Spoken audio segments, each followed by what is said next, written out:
পৃথিবীর প্রথম যে নারীটা কালিমা পড়ে মুসলমান হয়েছেন তিনি হচ্ছেন খাদিজাতুল কুবরা তাহেরা। আরশের উপর থেকে একটা মহিলাকে আল্লাহ তাআলা সালাম দিয়েছেন, ওনার নাম খাদিজাতুল কুবরা আর তাহেরা।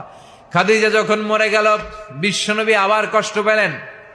চাচা আবু তালেব যখন মরে যায়, বিশ্বনবী আবার কষ্ট পেলেন। চাচাও নাই, বউও নাই। বিশ্বনবী কেমন যেন নিজেকে একা একা মনে করলেন।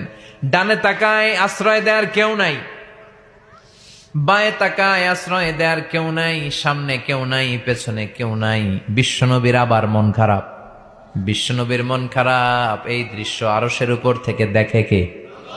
বিশ্বনবীর মন ভালো করে দেওয়ার জন্য আল্লাহ বললেন, যাও জিব্রাইল যাও, আমার নবীর মন খারাপ, আমার নবীরে বলো আমার নবীর দুনিয়ায় থাকার দরকার নাই, আরশের উপরে চলে আসতে বলো, আমার সাথে কথা বলতে বলো। আমার সাথে কথা বলে গেলে আমার নবীর মন ভালো হয়ে যাবে।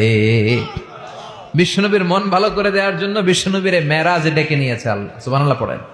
যাও জিব্রাইল, বিশ্বনবীর মন খারাপ আমি টের পাচ্ছি, আর ওনার মন ভালো করার দায়িত্ব আমার, নিয়ে আসো আমার কাছে, আমার সাথে গল্প করে যাবে, মন ভালো হয়ে যাবে। সুবহানাল্লাহ পড়তে পারলেন না? তার মানে যেখানেই নবী চিন্তিত ওইখানেই আল্লাহ সাহায্য আছে না নাই? মদিনায় যে বিশ্বনবী আবার টেনশন শুরু করলেন, ও আল্লাহ, আগের জামানার উম্মতেরা হায়াত পেত বেশি, কেউ পেত 3000 বছর, কেউ পেত 2000 বছর, কোন কোন উম্মাত পেত 1000 বছর।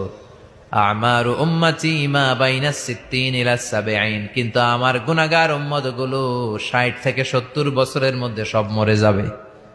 বিশ্বনবী বললেন, আমার উম্মতি মা বাইনা 60 ইলা 70, আমার উম্মতের গড় বয়স 60 থেকে 70, তাই না? বিশ্বনবী বললেন, মাবুদ আমার উম্মতি মা বাইনা 60 ইলা 70, আমার গুনাহগার উম্মত গুলো 60 থেকে 70 এর মধ্যে সব মরে যাবে। আগের উম্মতেরা হায়াত পেল বেশি, ইবাদতের সুযোগ পেল বেশি, আমার উম্মতেরা হায়াত পেল কম, ইবাদত কম, আমার উম্মতের কি হবে? আল্লাহ বললেন, নবী টেনশন করবেন না, ইন্না আনজালনাহু ফি লাইলাতিল কদর ওয়া মা আদরাকা মা লাইলাতুল কদর লাইলাতুল কদরি খায়রুম মিন আলফি শাহর। সুবহানাল্লাহ পড়েন।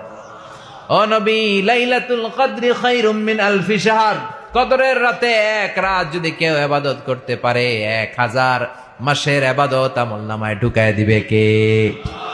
ও নবী, আগের উম্মতের লোকদেরকে হায়াত দিছি কিন্তু কদর তো দেই নাই।